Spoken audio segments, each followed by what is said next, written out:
Welcome to Monica tutorial classes.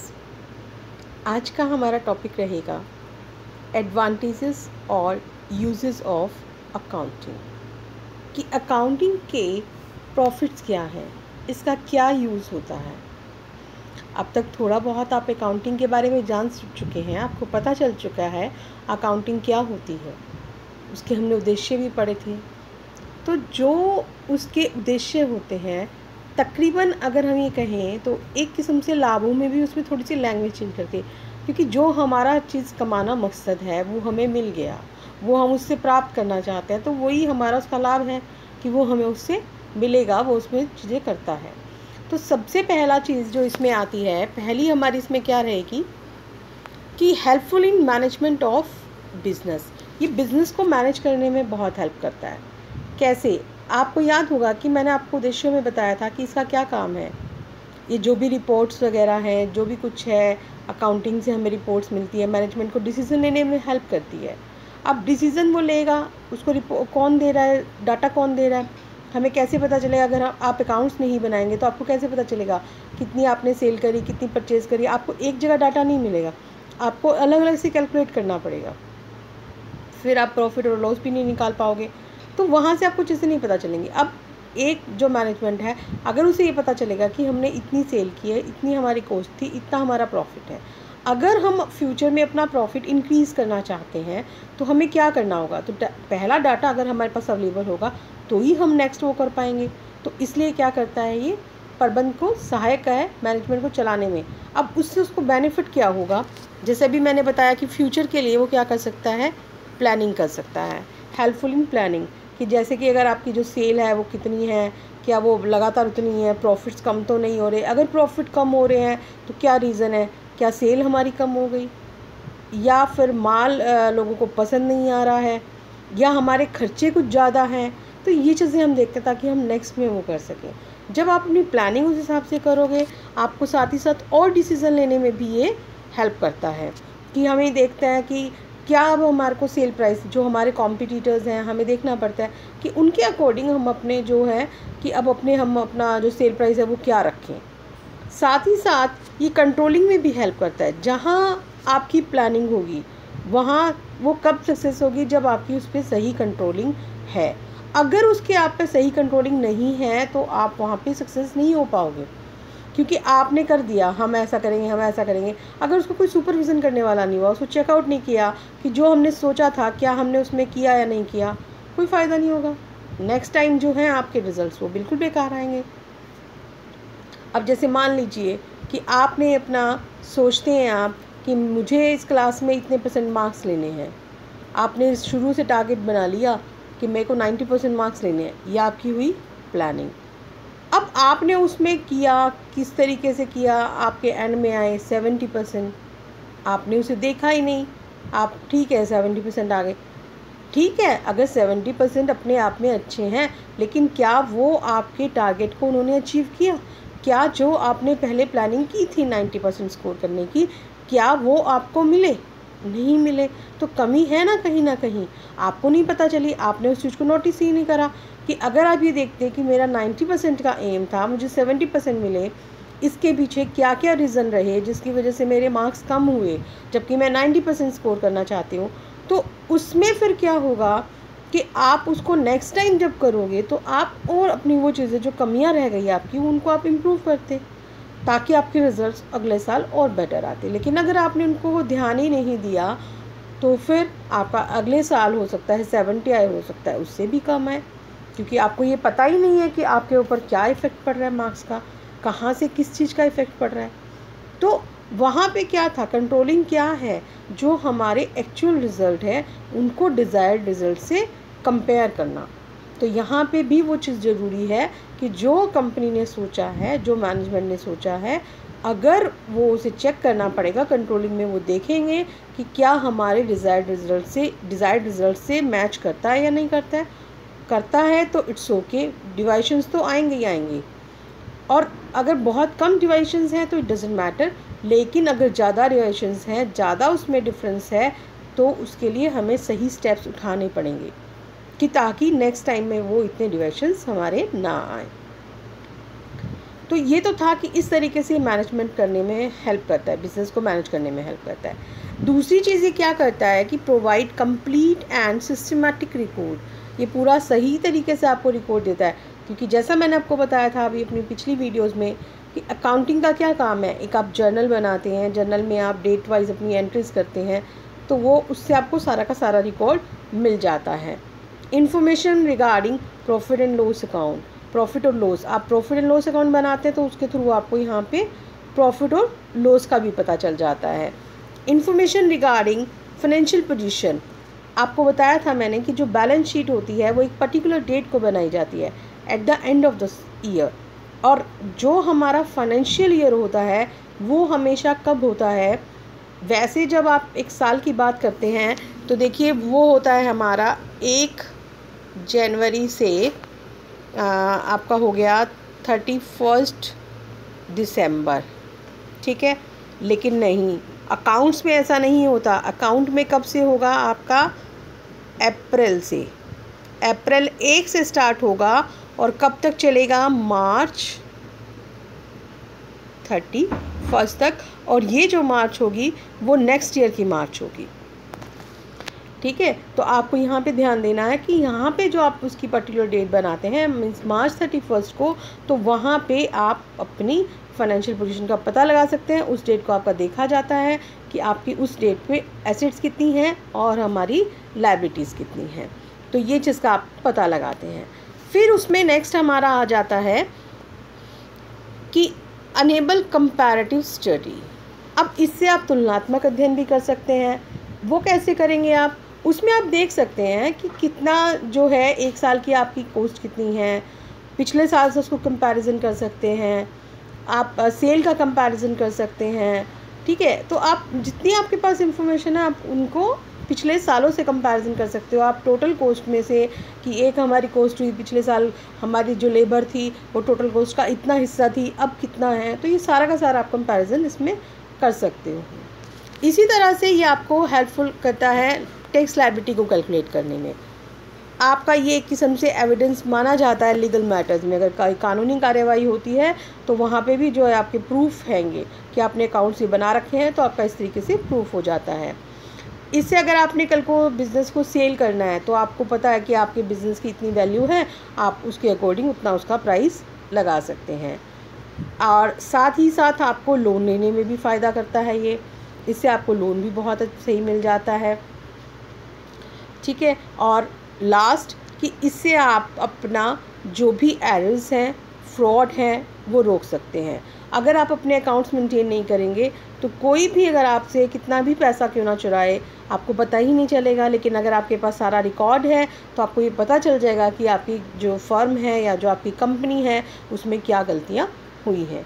तो ये तो थे इसके यूजेस। अब कहते हैं कि हर चीज़ के अगर प्रॉफिट है, उसका फ़ायदा है, तो कहीं ना कहीं उसमें कुछ, हर चीज़ जो है ना वो अपने आप में हम ये कहें कि बिल्कुल परफेक्ट होती है, ऐसा नहीं होता।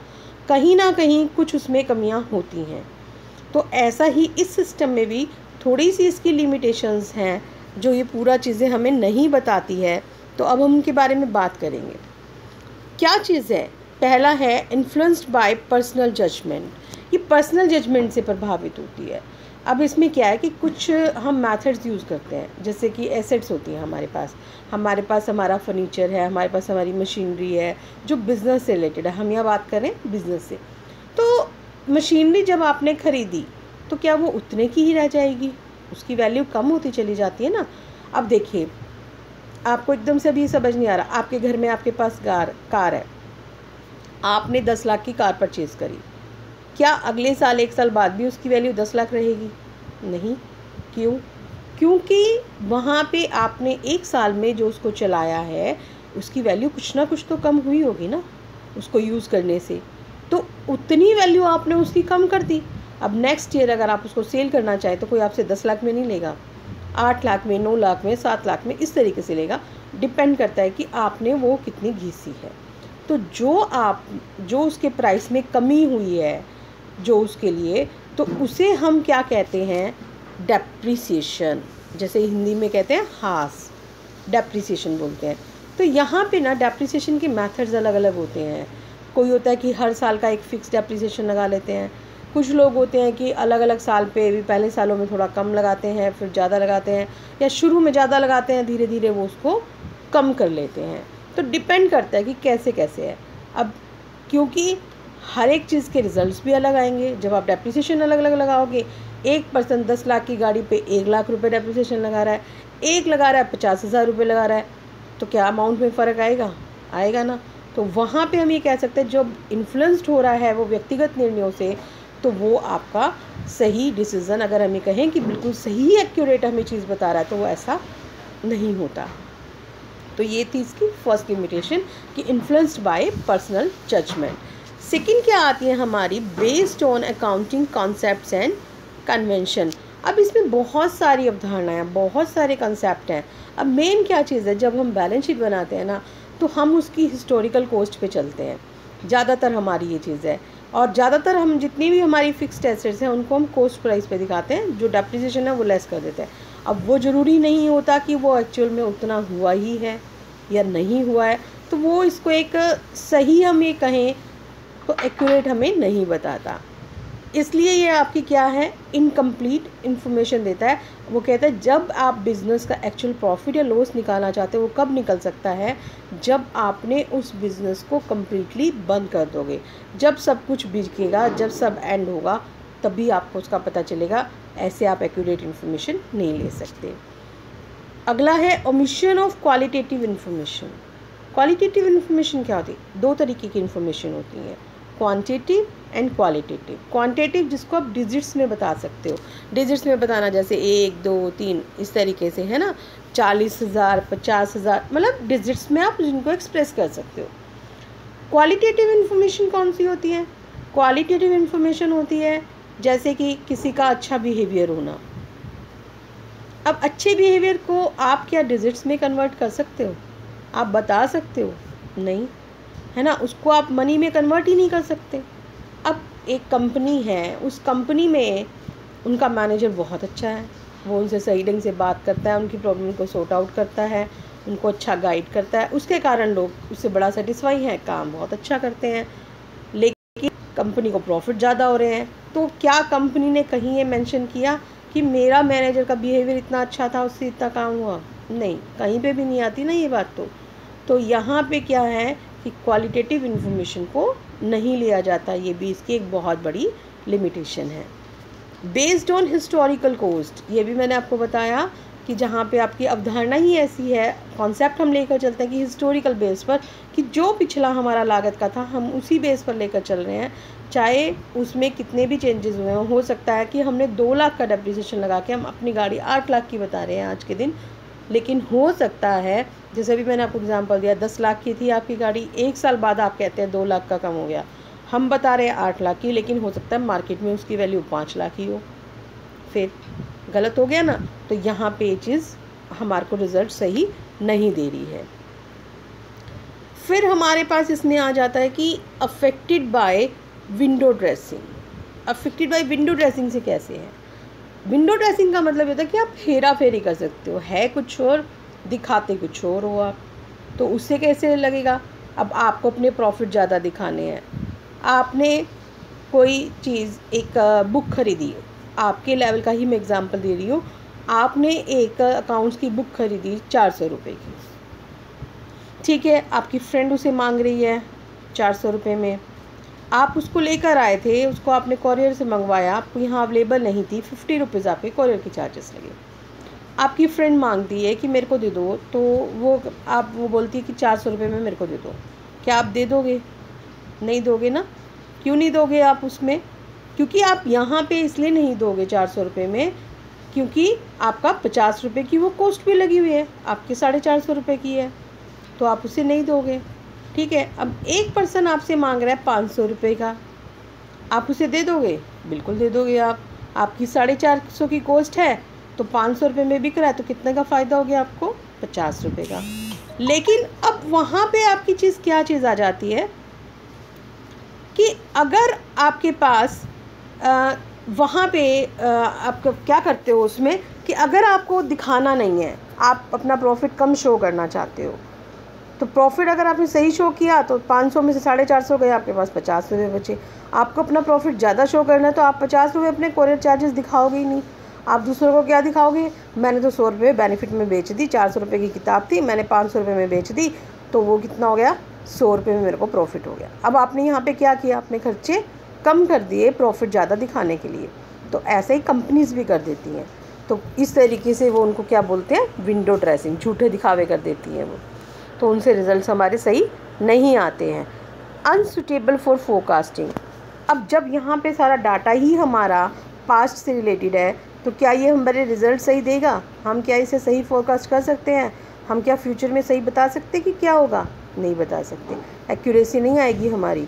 हालांकि फ्यूचर जो है वो अनसर्टेन है, आप उसे नहीं बता सकते, लेकिन फिर भी हम प्रेडिक्शन करते हैं, सोच सकते हैं ऐसा होगा, पिछले सालों को देखते हुए भी सोच सकते हैं ऐसा हो सकता है।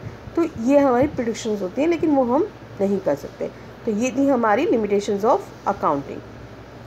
नेक्स्ट टॉपिक हमारा आता है qualitative characteristics of accounting information, लेखांकन सूचना की गुणात्मक विशेषताएं। पहली हमारी क्या आती है, रिलायबिलिटी। ये जो होती है रिलायबल होनी चाहिए, हम इस पे विश्वास कर सकें। विश्वास कब करेंगे, जब ये फैक्ट्स पे बेस्ड होगी। आप कहते हैं हमारी इतने की परचेज़ है, तो आपके पास वो बिल होनी चाहिए, उसको वेरीफाई किया जा सके, तो वो आपकी क्या है, विश्वसनीय हो गई, रिलायबल हो गई। रेलिवेंस होनी चाहिए कि जो भी हमारे संस्था के उद्देश्य हैं उनके अकॉर्डिंग होनी चाहिए। ये नहीं कि संस्था का उद्देश्य कुछ और हो, आप कुछ और बता रहे हैं, तो उससे काम नहीं बनेगा।